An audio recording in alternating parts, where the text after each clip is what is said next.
हरिओम, ओम आनंद ma'am, Om Shanti ma'am, ओम ज्ञान ma'am, आप सभी दर्शकों का हमारे चैनल पर स्वागत है। आज हम लोग बीएड फर्स्ट सेमेस्टर के अंतर्गत बालकों के या अधिगमकर्ता के भाषा के विकास में शिक्षक का क्या योगदान होता है, यानी शिक्षक किन किन बातों को ध्यान में रखे कि ताकि बालकों के अंदर भाषा का विकास अधिक हो, यानी भाषा का समझ, भाषा के शब्द, भाषा का उचित प्रयोग, भाषा का व्यवस्थित वाक्य इत्यादि सब गतिविधियों का किस प्रकार से व्यवस्थित रूप से विकास हो, इसके लिए अध्यापक किस प्रकार से योगदान दे सकता है, उसी को हम लोग इस वीडियो के अंतर्गत पढ़ेंगे। अगर हम बात करें तो पहला है अध्यापक यदि सामान्य या छोटे बच्चों को अगर पढ़ा रहा है या किसी भी स्तर पर पढ़ा रहा है अध्यापक, तो अपने विषय को पढ़ाते समय या अपने व्यवहारिक गतिविधियों के अंतर्गत या पाठ्य सहगामी क्रियाओं के अंतर्गत जो शब्द हैं, जो नए नए शब्द आते हैं या किसी क्रिया से संबंधित शब्द हो या किसी भाषा से संबंधित शब्द हो, उसका उच्चारण सही करे, अध्यापक उच्चारण करे। और कठिन शब्द हो तो छात्रों से भी उसका उच्चारण का अभ्यास कराए, उच्चारणाभ्यास, जैसे धृतराष्ट्र, धृष्टद्युम्न, दुर्योधन। इसी तरह से अगर और शब्द कहा जाए, विनम्रता। इस प्रकार से अगर हम बात करें तो जो कुछ महत्वपूर्ण शब्द आते हैं, चाहे व्यवहार के अंतर्गत, चाहे भाषा के अंतर्गत या विषय के अंतर्गत, तो उन कठिन शब्दों का उच्चारणाभ्यास कराए। और अध्यापक इस बात का भी ध्यान रखे कि श्यामपट्ट पर लिखते समय स्पष्ट रूप से वो लेखन करे, अस्पष्ट लेखन करे, उसमें जो है घसीट के न लिखे, बल्कि स्पष्ट लेखन करे, तो बालकों के अंदर उस विषय का या उस व्यवहार के जो नए नए शब्द हैं याद होने लगेंगे और उस शब्द को वह समझने भी लगेगा। अगला है, दूसरा है विषयगत शब्द। अगर जैसे हर विषय का अपना भाषा होती है, समाजशास्त्र की अपनी भाषा है, अर्थशास्त्र की अपनी भाषा, विज्ञान की अपनी भाषा, रसायन की अपनी भाषा होती है, क्योंकि हर भाषा में कुछ न कुछ कार्य को किया जाता है। यही कारण है कि कार्य के आधार पर भी नाम पढ़ते हैं, शब्द बनते हैं, कार्य के आधार पर भी शब्द बनते हैं, नाम पढ़ते हैं। तो इसलिए हर विषय का अपना अपना एक भाषा होती है, उस विषय का ये अपना एक क्रियात्मक और विशेषता के रूप में भी शब्द पाए जाते हैं। तो उन शब्दों का प्रयोग अध्यापक को पढ़ाते वक्त करना चाहिए। विषय को पढ़ाते, जिस विषय को पढ़ा है उसी विषय के अंतर्गत शब्दों का भी प्रयोग करना चाहिए, उसको लिखना भी चाहिए श्यामपट्ट पर। और अगर कठिन शब्द है तो उच्चारणाभ्यास भी कराना चाहिए। यानी विषयगत शब्दों का अगर प्रयोग करता है अध्यापक, तो निश्चित रूप से बच्चों के भाषा में या शब्दकोश में वृद्धि होगी। अगला है, तीसरा है समझ से शब्द का अर्थ स्पष्ट करें। याद रखिए, जब कोई नया शब्द आए या कठिन शब्द आए तो उसका अर्थ भी वह अध्यापक समझा करके उसे बताना चाहिए, विस्तृत रूप से समझाने पर बल देना चाहिए। जब अध्यापक उसको समझा देगा तो निश्चित रूप से वह आसानी से समझ जाएगा, तो आसानी से समझ जाएगा तो फिर वह उसका प्रयोग करने में सफल होगा और अर्थात उसके भाषा का विकास होने लगेगा। आगे है शब्द की प्रतियोगिता। जैसे होता है शब्द के, जैसे वर्ड मीनिंग पूछना, जैसे अगर दूसरी भाषा सिखा रहा है या हिंदी भाषा सिखा रहा है, कोई भी भाषा सिखा रहा है या कोई दूसरी भाषा सिखा रहा है या मातृभाषा को ही पढ़ा रहा है, तो ऐसे समय में शब्द की प्रतियोगिता करनी चाहिए, वर्ड मीनिंग पूछवाना चाहिए। तुम इसका अर्थ बताओ, दो पक्ष बना करके जो है उसमें प्रतियोगिता करा देनी चाहिए कि आप लोग इनसे वर्ड मीनिंग पूछे, ये लोग आप लोगों से वर्ड मीनिंग पूछेंगे, यानी अर्थ पूछेंगे, भाषा का अर्थ पूछेंगे, शब्द का अर्थ पूछेंगे, सेंटेंस का अर्थ पूछेंगे। तो इस तरह से अगर प्रतियोगिता, शब्द की प्रतियोगिता अध्यापक कराता है तो निश्चित रूप से बालकों के अंदर शब्दकोश का बहुत तेज़ी से वृद्धि होगा, यानी शब्दों का विकास अधिक होगा, अर्थात भाषा का विकास होगा। अगला है शब्द का प्रयोग। यदि शब्द कोई कठिन शब्द है जिसका वर्ड मीनिंग अध्यापक कक्ष में विषय को पढ़ाते वक्त बता चुका है, उन शब्दों का या कठिन शब्दों का वाक्य प्रयोग भी कराना चाहिए, ताकि छात्र उस कठिन शब्द का या आए हुए नए शब्द का उपयोग या उसका स्थान या उसका वास्तविक स्वरूप को समझ सके, ताकि वह व्यवहार में प्रयोग करते हुए उसका उच्चारण कर सके, बोली भाषा में प्रयोग कर सके। तो उसका शब्द का प्रयोग भी कराने पर अध्यापक को बल देना चाहिए। अगला है प्रेरणात्मक व्यवहार। अध्यापक को क्या करना चाहिए, नए नए शब्दों के लिए या दूसरी भाषा को सिखा रहा है तो भी नए नए शब्दों के लिए या नए शब्दों के प्रयोग के लिए अध्यापक को प्रेरणा देना चाहिए, उसको प्रोत्साहन देना चाहिए, नए शब्दों के प्रयोग पर प्रशंसा करनी चाहिए, नए शब्दों के प्रयोग के लिए उसे स्थान या उस तरह का प्रश्न बनाना चाहिए।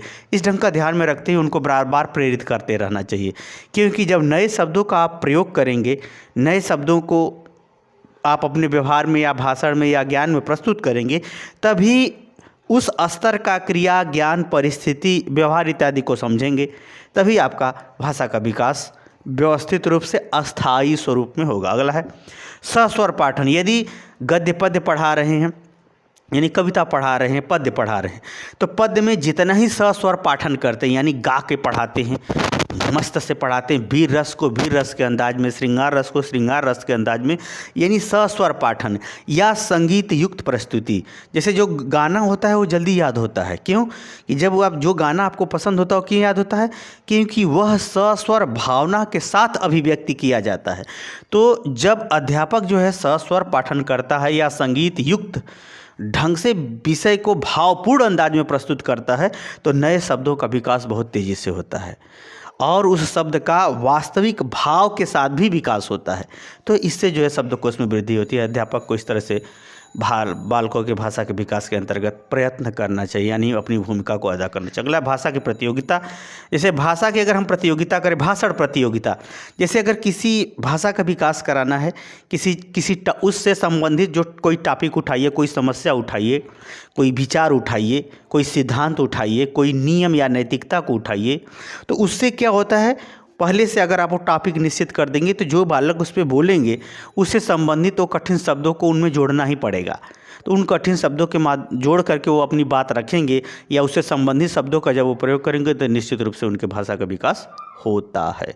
निश्चित रूप से उस क्षेत्र में ज्ञान भी बढ़ता है और उस क्षेत्र की भाषा भी बढ़ती है और समझ भी बढ़ती है। इस प्रकार से भाषा का विकास किया जा सकता है।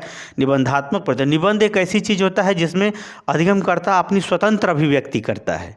तो भाषा के विकास के लिए जब आप किसी विषय से के संदर्भ में आप कुछ निबंधात्मक प्रश्न पूछते हैं या प्रश्न देते हैं लिखने के लिए, तो उस समय अधिगमकर्ता या जो सीखने वाला है या जो पूर्व में कक्षा में पढ़ चुका है, उससे संबंधित अपनी वह स्वतंत्र अभिव्यक्ति, जिज्ञासा, सोच समझ और अपनी सोच, आवश्यकता, समस्या का समाधान इत्यादि अनेक बातों को वह अपने दृष्टिकोण से प्रस्तुत करता है। तो निबंध प्रतियोगिता भी आपको किसी विषय का व्यवस्थित, अस्थायी रूप से गंभीरता लिए हुए व्यक्तिगत दृष्टिकोणों को प्रस्तुत करने का साधन बनती है, जो उसके भाषा का विकास का कारण करते हैं। निबंध के अंतर्गत आपका वाक्य रचना भी तो भाषा विकास है, शब्दों को संगठित करना भी तो भाषा का विकास है। भाषा का विकास सिर्फ शब्द से ही नहीं होता है, भाषा का विकास कई रूपों में देखा जाता है। एक तो नए शब्द, फिर वाक्य की रचना, वाक्य में शब्दों की रचना, वाक्य में स्पष्टीकरण की भावना, और वाक्य के अंतर्गत उपयुक्त शब्द संख्या, निश्चित शब्दों में अभिव्यक्ति, ये सब इत्यादि भाषा के ही विकास के स्वरूप है। तो निबंधात्मक प्रश्नों के माध्यम से उसकी वाक्य रचना, उसके दृष्टिकोण, उसकी अभिव्यक्ति इत्यादि भी भाषा विकास के रूप में देखा जा सकता है। अगला है व्याकरण का विकास। जैसे हर भाषा का अपना एक व्याकरण होता है, एक निश्चित नियम होते हैं, उसमें पैमाने होते हैं, उसमें एक आधार होते हैं, उसके जो है व्याकरण के अपने नियम होते हैं, अनुवाद के नियम होते हैं, परिवर्तन के नियम होते हैं। पार्ट ऑफ स्पीच में जो परिवर्तन किया जाता है उसमें परिवर्तन के नियम होते हैं, उसमें अनेक कारक होते हैं, विभक्तियाँ होती हैं। ये सब चीज़ों को जो है जितना ही आप व्याकरण को सिखाएंगे उतना ही भाषा का व्यवस्थित रूप होता चला जाएगा। तो व्याकरण से क्या होता है, भाषा का शुद्ध स्वरूप विकास होता है, शुद्ध स्वरूप का विकास होता है। तो भाषा का शुद्ध स्वरूप का विकास होना भी भाषा विकास है। इसलिए व्याकरण के संबंध में भी जानकारी अध्यापक को विषय के अंतर्गत या उस भाषा के अंतर्गत देना चाहिए, जिससे उसका भाषा का विकास शुद्ध रूप से हो सके। अगला है बहुभाषा या द्विभाषा का विकास। जब हम 2 या 2 से अधिक भाषाओं को सिखाते हैं बालकों के अंदर, तो उनके अंदर भी भाषा के विकास के संदर्भ में शब्दकोश बढ़ते हैं, शब्दकोश की आवश्यकता पड़ती है। यही कारण है कि किसी को व्याकरण भले ही कम आए, यदि शब्दकोश उसके पास पर्याप्त हैं तो निश्चित रूप से वह दूसरी भाषा को समझ लेता है या दूसरी भाषा में अपनी बात बोल लेता है, व्यक्त कर लेता है। यह जैसे नेचर, जैसे बालक को व्याकरण थोड़ी नहीं आता है, लेकिन जिस भाषा में पैदा हुआ उस भाषा तो बोल ही लेता है ना। तो उसी तरह से जब आप 2 या 2 से अधिक भाषाओं को बालकों को सिखाते हैं, तो उस बालक को भले ही व्याकरण की कम जानकारी है, लेकिन अगर वो घर के स्तर पर या विद्यालयी स्तर पर वह भाषा को बार बार सुनता है, तो उस भाषा को समझने के लिए या उस भाषा में अपनी बात व्यक्त करने की योग्यता, क्षमता आ ही जाती है। इसलिए भी बहुभाषा का भी भाषा के अंतर्गत उसके शब्दकोश का विकास होता है। तो यह जो बहुभाषा होती है यह सुनने से ज़्यादातर आती है। यही कारण है कि आपको अंग्रेजी बोलने आए, अंग्रेजी का ग्रामर आए या ना आए, यदि बार बार आप सुनते हैं, समझते हैं, बोलते हैं, तो निश्चित रूप से आपको जो है एक न एक दिन अंग्रेजी बोलने आ ही जाएगा। ये अलग बात है कि शुद्ध अंग्रेजी बोलेंगे कि अशुद्ध बोलेंगे। तो इस तरह से भाषा का विकास विभिन्न भाषाओं में या बहुभाषी क्षेत्रों में अंतर। मैंने तो ऐसे ऐसे लोगों को देखा जो 3-4 भाषाएँ बोलते हैं, गुजराती भी बोलते हैं, हिंदी भी बोलते हैं, भोजपुरी भी बोलते हैं, अंग्रेजी भी बोलते हैं। जैसे बंगाली बंधुओं में भी मैंने बहुत से लोगों को देखा, बंगाली भी बोलना, हिंदी भी बोलना, अंग्रेजी भी बोलना। बोलते बंगाली हैं, पढ़ते अंग्रेजी में हैं, और कहीं दूसरे अच्छे खासे संस्थान में यूपी बिहार में आए तो वहाँ से हिंदियों भी सीख लेते हैं। इस प्रकार से बहुत सारा। अगला है सांस्कृतिक एवं सामाजिक परिदृश्य।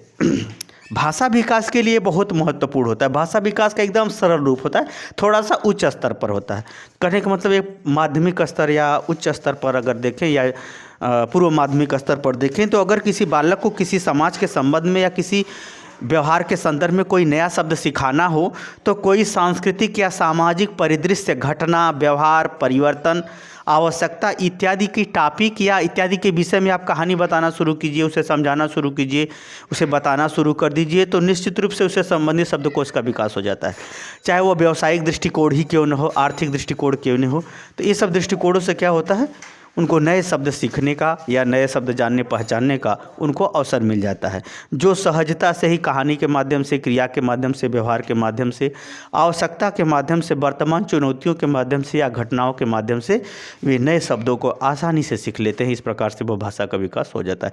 इसके अलावा भाषा के विकास के लिए इलेक्ट्रॉनिक मीडिया है, समाचार पत्र है, पत्रिका है, जिसमें अगर बालक को अगर रुचि उत्पन्न कर देता है अध्यापक कि आप लोगों को नए नए समाचार, इस हफ्ते के नए समाचार को आपको पोस्टर के रूप में विद्यालय में लगाना होगा या कक्ष में लगाना होगा, तो बालक क्या करते हैं, जब उस चीज़ को पढ़ते हैं पत्र पत्रिका में, समाचार पत्र में, तो उसका जब कटिंग लिया करके विद्यालय में लगाते हैं तो उससे संबंधित निश्चित रूप से उनको जानकारी भी होती है, और कठिन शब्दों को जब अध्यापक उसमें समझा देता है तो नए नए शब्दकोश की भी मात्रा, संख्या बढ़ती चली जाती है। जिसको अगर हम बात करें 13वां में, तो इलेक्ट्रॉनिक मीडिया के माध्यम से या प्रिंट मीडिया के माध्यम से भी जो है हमारे शब्दकोशों में आराम से अध्यापक द्वारा छात्रों में वृद्धि की जा सकती है। तो इस प्रकार से महत्वपूर्ण जो साधन रहे, जो माध्यम रहे, जो प्रक्रिया रहे, जो दृष्टिकोण रहा, जो सोच रहा अध्यापक, इन माध्यमों से जो है छात्रों के जो है शब्दकोश में वृद्धि कर सकता है, अर्थात भाषा का विकास कर सकता है। मुझे उम्मीद है कि मेरे द्वारा समझाए वो आप समझ गए होंगे। समझ गए तो कमेंट बॉक्स में ज़रूर बताइए। साथ ही मेरे चैनल को लाइक शेयर सब्सक्राइब भी कीजिए। हरिओम।